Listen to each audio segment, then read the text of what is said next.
Abangan nyo pala kami ni Brains Loop mga lodi. Maglalagay kami ng loop sa Pilipinas. Pero meron na akong mga breeder doon sa Orani.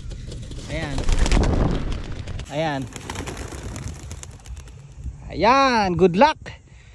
Nag-start ako sa 2 kutsarang racing mix o ano pa man yung pinapakain sa ibon. 2 kutsara ng patoka sa isang ibon yung binibigay ko. So doon kayo mag-a-adjust ngayon. Tingnan nyo na lang mga lodi kung kulang pa ba yun o sobra.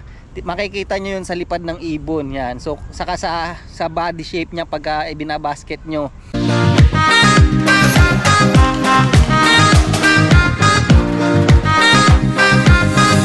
So yun mga kalapatids, nakita nyo na naman yung pagmumukha ko. So for today's video mga lodi, magtotos tayo ngayon ng mga ibon natin. But before natin itos, yan, pakainin muna natin sila ng McDo para mabilis silang umuwi. Yan. Yan, McDo, baka naman. Yan, ito yung mga ibon natin. Ayan, takip na takip mga lodi. Ayan sila ngayon. Ayan o. Ayan sila o. So magtotos tayo mga lodi. Mga 20 o to 30 km away dito sa amin. And yun, samahan nyo ko today and panoorin nyo pala yung video clip ni Boss Brains Loop. Nasa ano siya ngayon mga lodi, nasa Pilipinas siya at mga nag-loop visit siya doon. At sumisipat na siya kung saan siya maglalagay ng loop namin doon sa Pilipinas mga lodi. And pumasyal din siya doon sa lugar ko.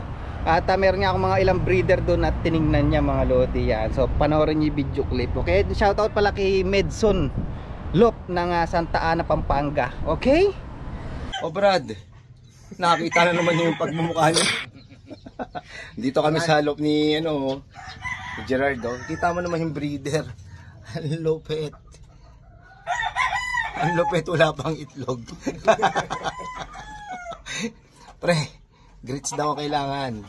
Mukhang konting ano lang to. Pero ang ganda pare, ang ganda ng ibon mo pre. Ano? Ito pa oh. Type ko yung Pied.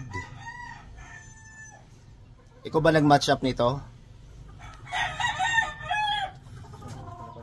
Ayos pare. Pag nag-itlog alams na Shout out, Unulok. Unulok na sa kalam. Dinayo pa namin yung lock niya. Oo. Gusto niya nga daw magkaroon dito pataas-taas. Oo nga. Tapos na. Pre, ang ganda ng lugar mo dito, pre. Pang ano talaga. Pang stubborn line. Regards kay Pai, kay Esab, saka kay Uno, saka kay Angelo ha. Kita tayo ulit sa April, pagbalik namin. April. Saka shoutout sa mga taga Santa Ana dyan. Medson Lock. Pre. Meron na akong panapat sa stubborn line mo, pre. Oo. Medina line, bro. Ang ganda ng katawan, no? Pre, yata yung nakuha mong breeder. Lalaban ko dito. Tatarian ko nga lang to. Ang ganda, oh. Pakita ko sa yung babae na paparis dito. O pare, Medina Loop lang ang sakalam. O ha? Titingnan ko nga itong mga pares na. Ganda oh. Solid oh. White flight oh.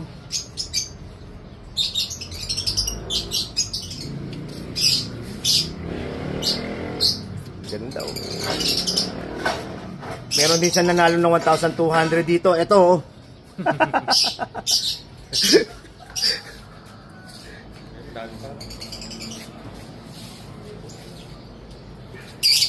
Ganda oh. Dito lang sa Santa Ana, San Isidro. Tama ba, sir? Ito nga pala yung breeder dito. Yan oh, si Pound.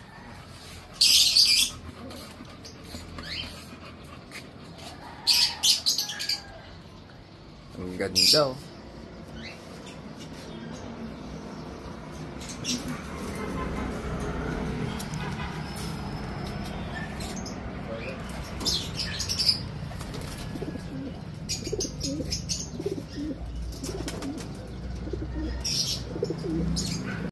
So yun mga kalapatids, nandito na tayo sa ating spot. Ayun, merong eroplano po, laki oh. Grabe. Ayan, malapit tayo sa airport kasi yung daanan, ito na yung yung bababa niya, banda dun na sa may tabing dagat na dun So dun lang. So yung pinagtotosan ko dating mga 20 to 30 kilometer, dun lang sa other side yun, kaya lang it's close. So nandito tayo, umanap tayo ng ibang spot. Ayan, wala tayong makita ang spot at dun may playground. Sigurado pag lumipad tong mga to, wala na, dito na dadiretso yung mga yan, matatakpan ng puno. Wala na kasi akong time para maghanap-hanap ng magandang spot. But ayan, pero nga pala nag-comment, sabi wag ko daw isoli itong training box ni Brainslope kasi swerte daw. Para sa akin okay nga, ganda tong na to. Happy ako dito sa training box na to. Sigurado napakatanda na itong training box to. Ang alam ko kasi binigay sa kanya to ng isang old flyer o isang veteranong flyer dito. And then ito yung una-una niyang ginagamit. Yan, ito rin yung mga pan-training niya noon kapag pa-daybird siya ng 6 na sabay-sabay sa 6 ba yun o 4 sa 900 km daybird. Na pag pa-daybird niya sabay-sabay dumating mga lodi. Ayan, so ito yung mga ibon natin. And then dun sa last vlog ko na super trap, abangan nyo pala kami ni Brainslope mga lodi. Maglalagay kami ng loop sa Pilipinas. Pero meron na akong mga breeder doon sa Orani. Ayan, ilang gano daw ba yung measurement ng patoka na dapat bibigay. Siguro ang masasabi ko lang, ako nag-start ako sa 2 kutsarang racing mix o ano pa man yung pinapakain sa ibon. 2 kutsarang patoka sa isang ibon yung binibigay ko. So doon kayo mag-a-adjust. Ngayon tingnan nyo na lang mga lodi kung kulang pa ba yun o sobra. Makikita nyo yun sa lipad ng ibon. Yan. So saka sa body shape nya pagka ibinabasket nyo. So pagka nagbigay kayo ng 2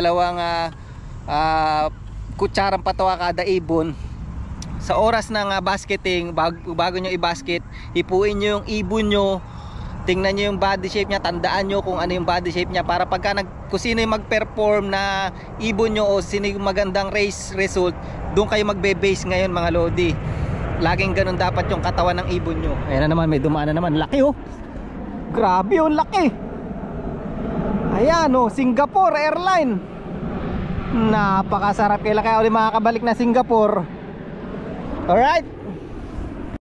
And then meron din nag-comment doon, medyo sinisita niya ako. Alam ko na daw palang hindi nakakakain ng maayos yung ibang kalapati ko. Bakit di ko pa daw gawin? Parang may comment siyang alam mo yun, hindi ko alam kung basher siya or ano. Pero tinatanggap ko yung niya. Di naman ako perfectong flyer. Nagkakamali din ako, kaya nga yung mga pagkakamali ko sinasabi ko sa inyo para hindi nyo rin gaya parang maging aware din kayo. Alam nyo yun? So ewan ko yung iba, parang alam mo yun, parang masyadong nagmamarunong din naman. Ako hindi ako nagmamarunong. Kung gagayahin yung sistema ko, nasa sa inyo. At least ngayon maipagmamalaki ko na kaya kong mag-share sa inyo kasi nananalo na ako sa race. Dati nung nakaraan, sabi isang beses pa lang daw ako nanalo, ang dami ko na daw sinasabi. Nakakailang beses na ako mananalo, siguro naman paniniwalaan na ako ng iba. So ganoon naman lagi sa sports kahit anong sports, hindi ka paniniwalaan pag hindi ka nananalo. So yan, nakanalo ako mga lodi. Hindi ko naman pinagyayabang, pinagmamalaki ko.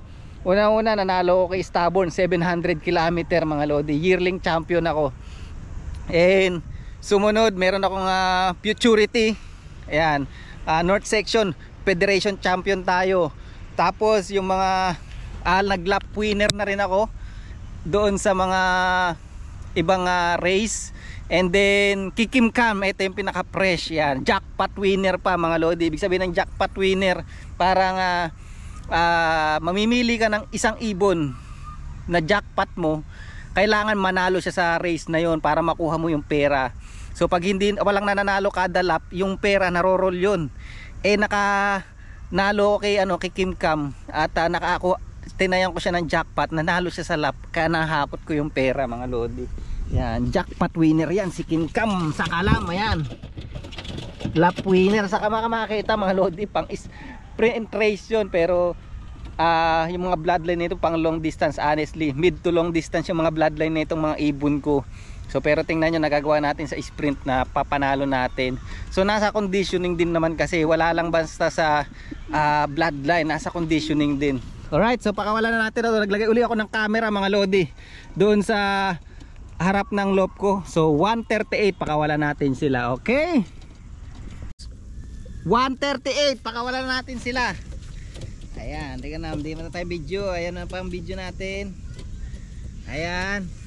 Pakawalan natin sila 138. Asa na? Ayaw pang mabuksan. Ayan. Abangan nyo pala kami ni Brain Slope mga lodi. Maglalagay kami ng loop sa Pilipinas. Pero meron na akong mga breeder doon sa Orani. Ayan. Ayan. Ayan. Good luck. Alright. Mga ibon natin oh. Napa-building sila ngayon mga lodi. Ayan. Umiikot dun sa may building. Ayan. Dagdare-diretso na ron oh. Saan kaya pupunta yung mga yon? Umiikot mga lodi. Yan, di kasi tayo nakapag-race. Kailangan pa rin natin ng toss kahit paano, kahit mahigsi lang. Nawala na sila. Ayun, yun. Ayan.